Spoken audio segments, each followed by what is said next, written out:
With the holiday season once more upon us, it's time once again to talk about monsters and ghouls and the macabre side of comic books. And to kick off the month, today is all about an undead Frank-Castle, the Punisher, called Franken-Castle. The Punisher has been put through the ringer on more than one occasion since he first came onto the scene with Amazing Spider-Man issue 129. Some of these changes much more extreme than others. For example, at one point in the late 90s, Frank killed himself off panel, and the family's guardian angel brought him back, and Frank became an undead supernatural weapon of vengeance on Purgatory Earth, waging the eternal war of good versus evil on behalf of heaven. Another time, he became a vampire hunter. And another time on Earth X, he took his own life with a gun, just like he also did in Punisher Kills the Marvel Universe. But in Punisher The End, Frank-Castle died by walking into a radioactive fire. Another time, during Dark Reign, Wolverine's son Daken beheaded Frank on orders from Norman Osborn, and then he rose from the dead, inspired by Mary Shelley's The Modern Prometheus. But let's back up for a moment, for this story needs more context. Following the events of Civil War and Secret Invasion, Norman Osborn had managed to shed his image as a heel and become the, quote, self-proclaimed hero of the Skrull War. Because the Skrulls had infiltrated S.H.I.E.L.D., Osborn was able to install his own Hammer organization as a replacement using his Dark Avengers and Thunderbolts. Frank-Castle as the Punisher knew Osborn remained corrupt and had been working for months and months to bring him down. One time, Frank attempted to assassinate Osborn, but he failed, and so he wound up on the list. Osborn then commissioned the Hood to hunt down the Punisher, so the Hood used his magic to resurrect a gang of 16 supervillains, and he sent them all after the Punisher. The Punisher had gone to ground to rest, hide, and heal, and it was during this time when he found help from a young hacker and skater named Henry. The Hood and Osborn's forces eventually caught up with Frank, and that's when Osborn sicked Daken on Frank-Castle. The two ended up in a brutal fight in the sewer. It was ruthless and bloody as the two bit, shot, and cut each other apart. And then outside in the blood-soaked rain, Daken hacked the Punisher apart, then removed his head from his body with a vicious slash of his claws. Daken then mercilessly kicked Frank's remains into a drain ditch where they washed back into the sewer. As agents of Osborn went to recover the body parts, they encountered Moloids and Man-Thing who took the parts and ran deeper into the sewer. They took Frank's parts to a very Nosferatu-looking Dr. Michael Morbius in Monster Metropolis. There in his lab, Morbius rebuilt Frank-Castle, sewing him back together and giving him new life, renewed as Franken-Castle. When Franken-Castle awoke, he was startled and confused and ran out into this new underworld of creatures and monsters from lagoons and ancient Egypt and unspeakable nightmares. Morbius gave him some pills filled with synaptic glue and instructed him to take one every 12 hours so that his mind would hold together his thoughts and coherence and his sanity. Morbius tried to convince Franken-Castle to join the Legion of Monsters and be a protector of Monster Metropolis, helping them fight back against the Hunter of Monsters Special Force, but Frank just said good luck and lumbered away. He then went to his chamber to be by himself, but ended up befriending a little Moloid boy.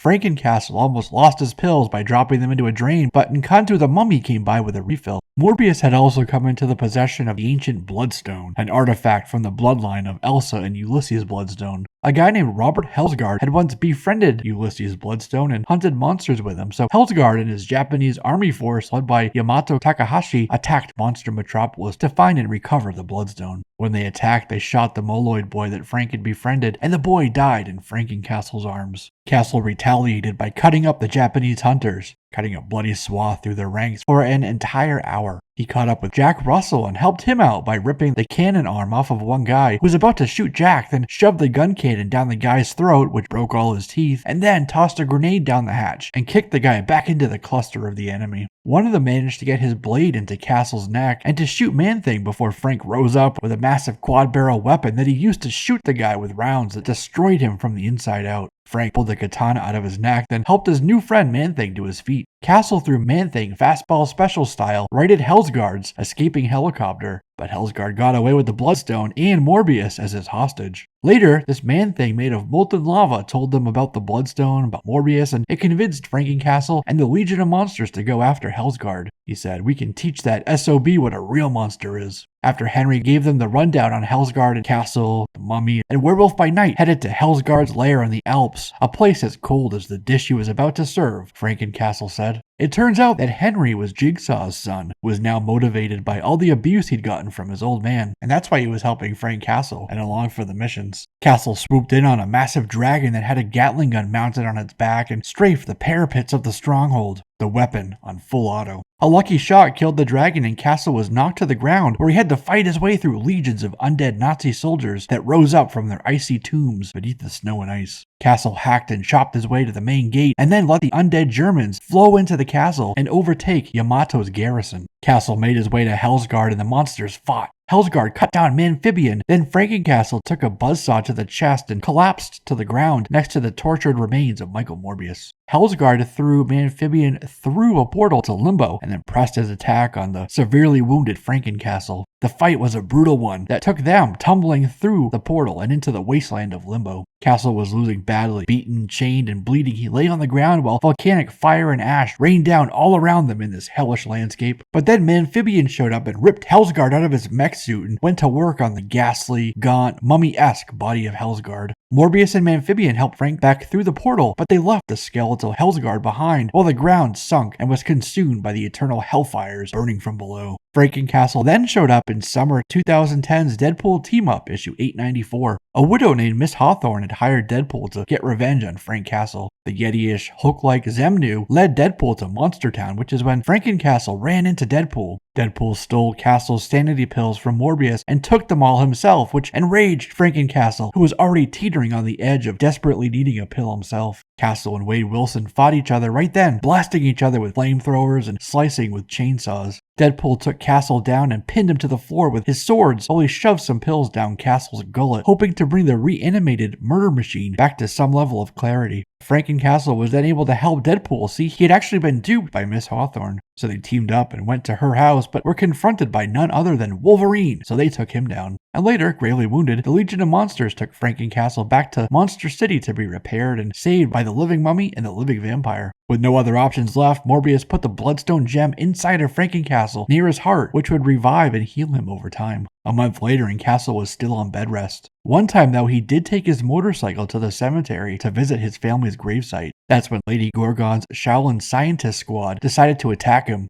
Franken-Castle gunned them all down while an assassin named Tanya Adrian looked on from afar as she sat atop her motorcycle in the pouring rain. The attack angered the undead Frank, and he vowed to go after the Hood and Dakin and everyone who took their shots at him recently. "Now it's my turn," he said to Henry ominously. Castle headed to Tokyo, Japan, where he infiltrated the compound of Lady Gorgon. Franken-Castle fought Lady Gorgon while fighting and maiming his way through a legion of hand ninja at the same time. And then, surrounded and amid a hail of arrows, Franken-Castle continued forward, an unstoppable killing machine. Franken-Castle had her pinned in the dojo, but it was Master Yoshio Kiya who finally killed her with his blade. Franken-Castle's next target on his wetwork operation was Dakin, Dark Wolverine. Franken-Castle ambushed Dakin by cutting the cables on the elevator he was riding on, and the two ended up fighting in the ruins at the bottom of an elevator shaft. Their battle was brutal, taking them through the walls and floors as they beat on each other. Franken-Castle blew Dakin up, then tried to shoot him with a sniper rifle, but he climbed out of the blast hole. He couldn't though because his head began hurting, and Franken-Castle stumbled away looking for his pills and his cache of weapons. Dakin caught up with Franken-Castle and began impaling him in the chest and neck with his bladed fist, but Castle used that to his advantage to break Dakin's bones and slam his face into the wall and onto the tracks at a subway station. Pear fell right onto the tracks, so Frank touched the third rail, electrifying himself to blast Dakin away with the shock. They picked up the fight later at a construction site where Castle impaled Dakin through some exposed rebar. All that did, though, was anger Dakin, who managed to free himself, and when he did, he leapt at Castle, but Frank had a buzzsaw ready, and Dakin landed right on the rotating saw blades. Franken-Castle dragged Dakin's body away and was about to dispose of his remains when Logan showed up. Wolverine plunged both of his bladed hands deep into Frank's torso. Wolverine and Franken-Castle then stood their ground against each other, even as Dakin rose to his feet, already healing from being the bloody mess he was a moment ago. Frank wanted to get Dakin, but Wolverine stood in his way, trying to get him to stand down. Castle slammed Wolverine's head into a metal I-beam so hard, Wolverine was instantly knocked out and he crumpled to the ground. But that didn't last long, as, for a moment anyway, Wolverine regained consciousness and chopped off some of Franken-Castle's fingertips. But then Wolverine passed out again, and Frank dragged his body away just as police and SWAT units were closing in on the scene. Franken-Castle then escaped through the sewer, and when he came back up through another manhole, he was hit by a big rig and knocked down just as Dakin, smug as ever, found him on the ground. Dakin then climbed on and hovered over Frank's body, and he used his claws to rip the bloodstone right out of Franken-Castle's chest. He stood over Frank's body, reveling in his victory, just as SWAT, complete with their Bearcat or TK-4-like armored vehicle, rolled up and made contact. Dakin attacked the SWAT officer, so Franken-Castle jumped in a dump truck and took him for a ride on the front grille of the dump truck, crushing his body when he T-boned a city bus nearby. But Dakin managed to get up and chucked Franken-Castle right into a SWAT van so hard it crumpled and folded around Franken-Castle. He then picked up Frank and threw him directly at a giant neon sign which crashed to the concrete, shattering and exploding in a bloom of electricity, shards of glass and plexiglass and neon underglow. He smashed Frank against another wall and then was about to choke him out, but the police opened fire, and so he ran off. The police chased Dakin, and when they left, Wolverine showed up to confront Franken-Castle yet again, calling him delusional for thinking he would get the Bloodstone back for himself. Dakin stole a police helicopter, so now Wolverine and Franken-Castle teamed up to try to stop Dakin. Their fight took the helo down, and amid the fire and rubble of the destroyed chopper, Franken-Castle held Dakin at gunpoint. Frank called him a poser, which angered him, so he lunged at Frank and stabbed him yet again with all his claws. Frank, in turn, used that as a chance to shove an incendiary grenade right through Dakin's chest, and he dissolved into an amorphous mass of disgusting entrails and carnage. Franken-Castle was laying immobile on the ground when Wolverine walked up to him and returned the Bloodstone to Frank's chest cavity to allow him to heal. Hank and Morbius then ended up taking Franken-Castle to Monster Island to recover and to lay low. After the battle in Tokyo, there was now a lot of heat on him. Franken-Castle stayed on Monster Island long enough to recover, enough that he returned to his regular living self. So Franken-Castle was now alive, back to being just Frank Castle, but the boat he had taken to the island was deliberately sunk and the Legion of Monsters purposely stranded him on Monster Island. That's when Elsa Bloodstone showed up, wanting her family's Bloodstone back.